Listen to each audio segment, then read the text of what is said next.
Hello, everyone on Facebook and YouTube. This is the Moral Reform Chronicles, and today we are going to be talking about how being defeated is a choice.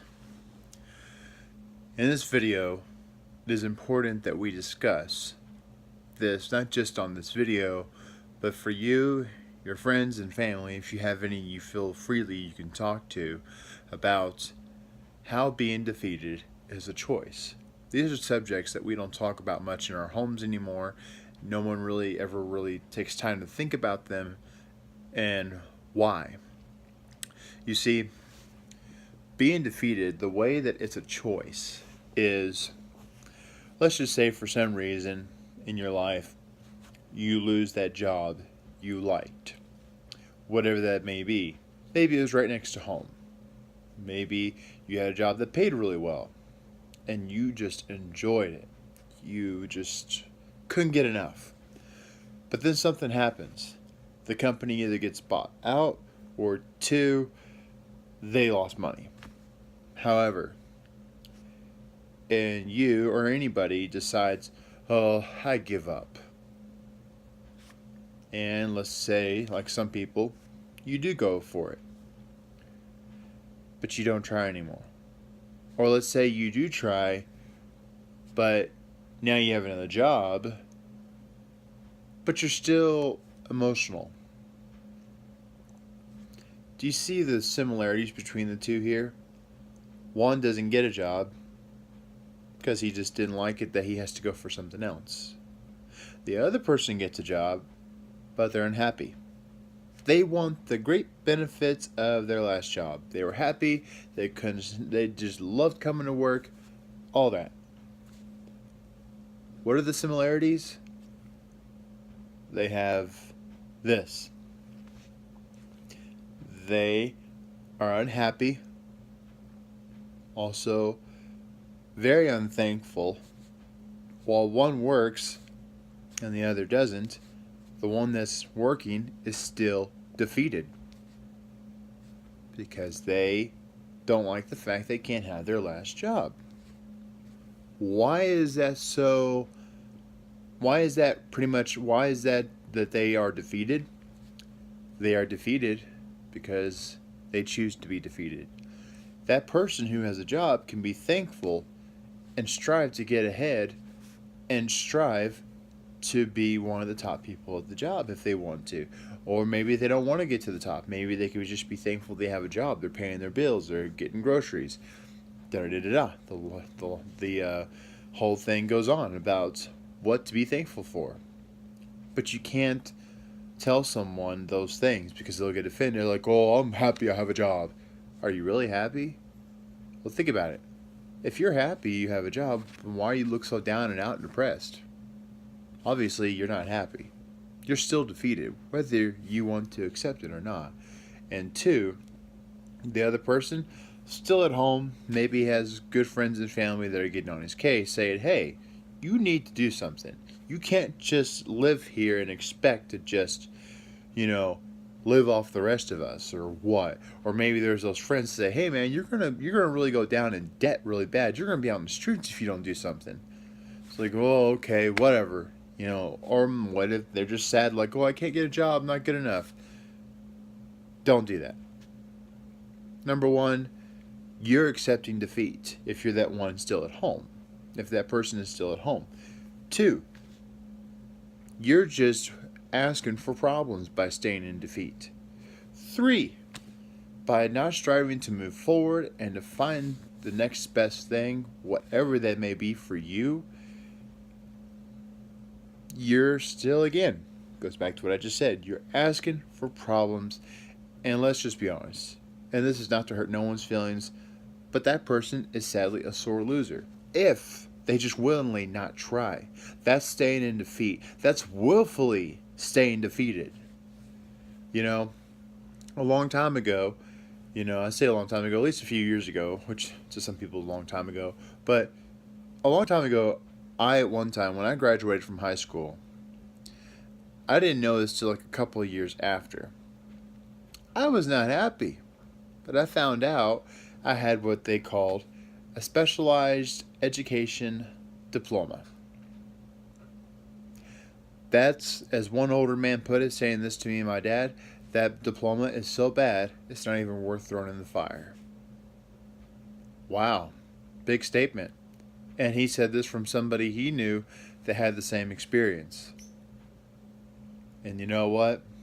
After hearing that, I won't deny that was very discouraging, very depressing, and I didn't like it. But you know what? I wanted to show I could do it. That I could be something more than what that paper said. I wasn't going to let it get me down. Did it get me down for a little bit? Of course. Who doesn't go through those emotions? If you say you don't, I'm going to be honest, you're lying.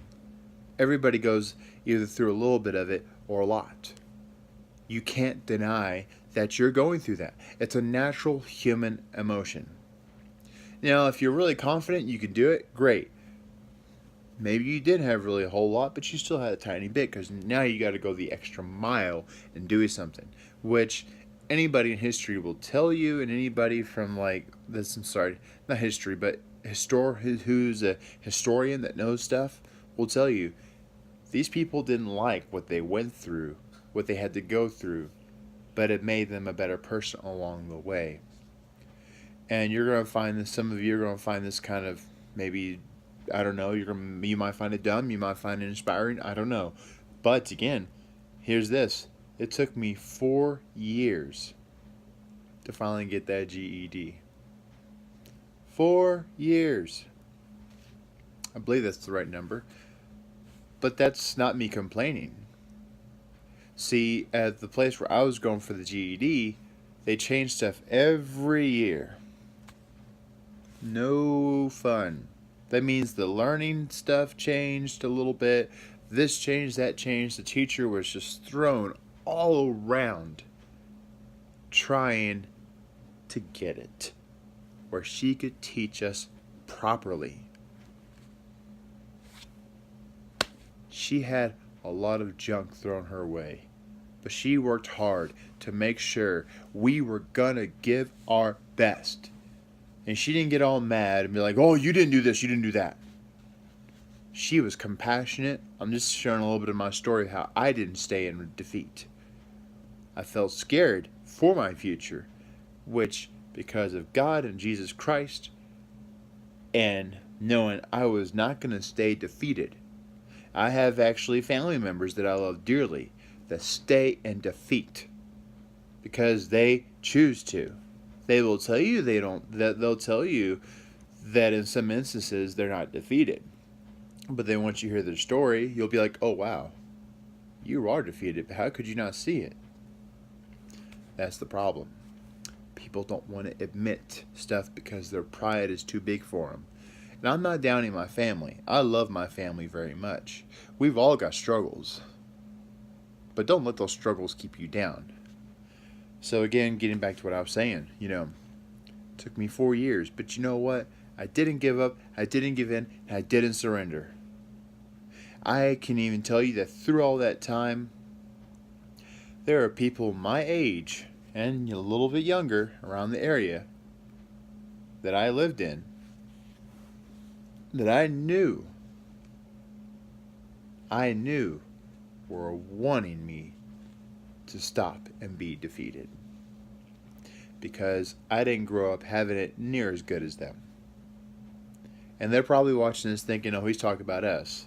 Well, I'm not mentioning names, so you don't have to worry if you're watching this. But my point is, don't stay in defeat just because something doesn't work out your way. It's like Sylvester Stallone said in the movie Rocky, I believe it was the 5th one. He made it clear. Very true, Allison. He made it clear. He said to his son in the movie, who's also his son in real life, who's sadly not alive anymore. He said, I wish I could have found a way to really think about how to print this off properly. But anyways, he lets him know, son, when I held you in my arms, he said, he made it clear, and I'm probably not going to say this word for word, so I may just kind of mess up on purpose, but pretty much making it clear to him. I held you in my arms, and you were the most beautiful thing I ever knew. And my impression part of me wants to come out and just do this. But as this goes on, very true, Dan. Thank you. So, and as this goes on, the problem, and sorry, trying to get back to my thoughts.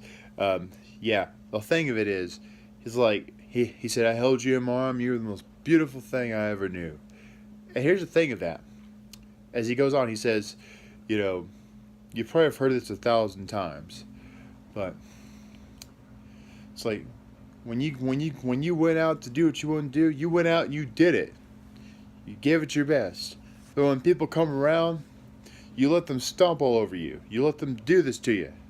He said, and he even said, it's like only cowards do that. It's like they always play the blame game, cowards.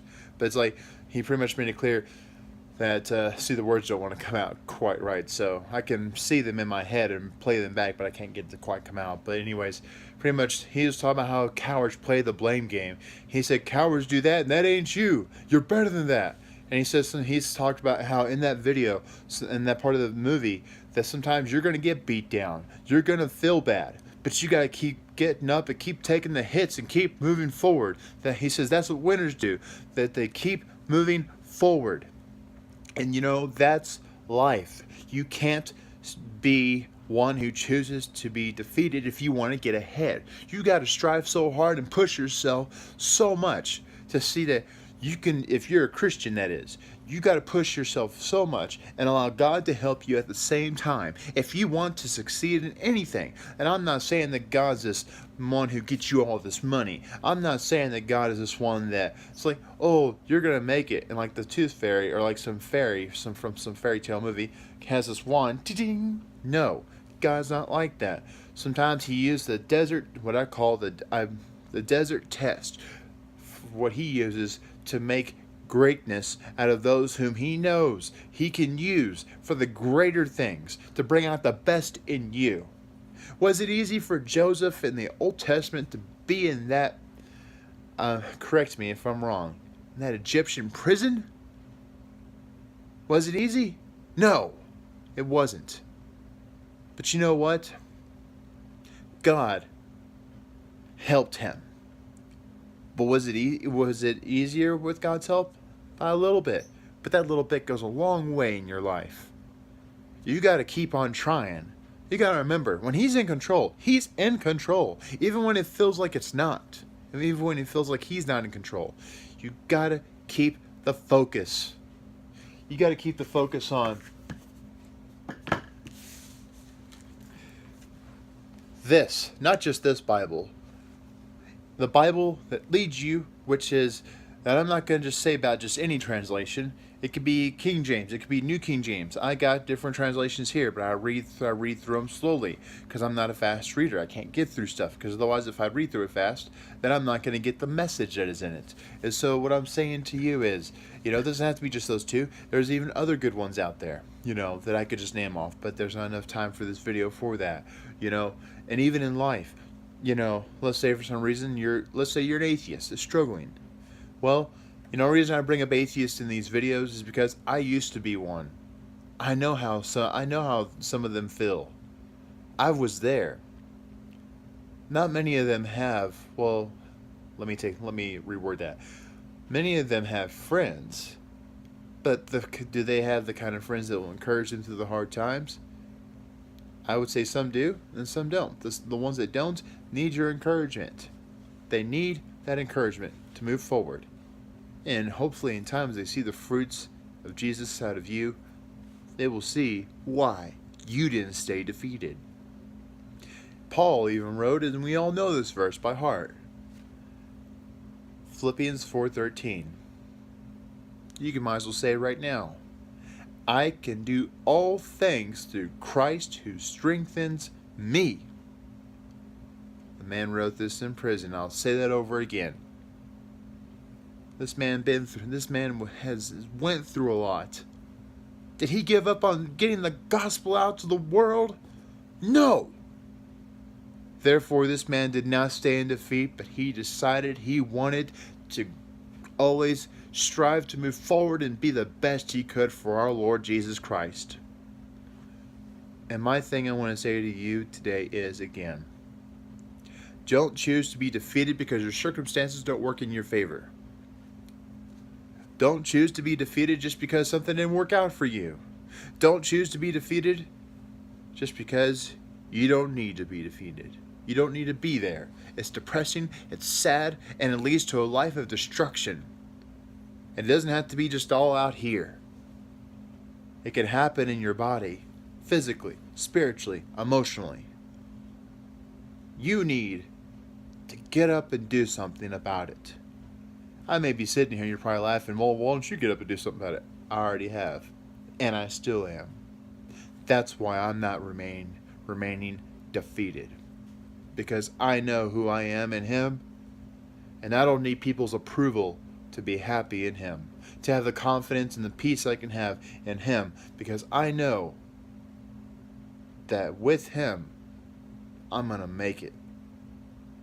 If those in the Bible can make it, I can too. If they can go through a lot, and I've been through a lot myself, but I know life isn't over. The book is not over. God is the author of your life. As long as you give it to Him daily, He's going to be the author. Whatever happens now in your life, He has a story being made. And you don't want to close the book, because that book is your life. And you can look back, you get to see the grand adventure. You can see the good times, the bad times, and remember,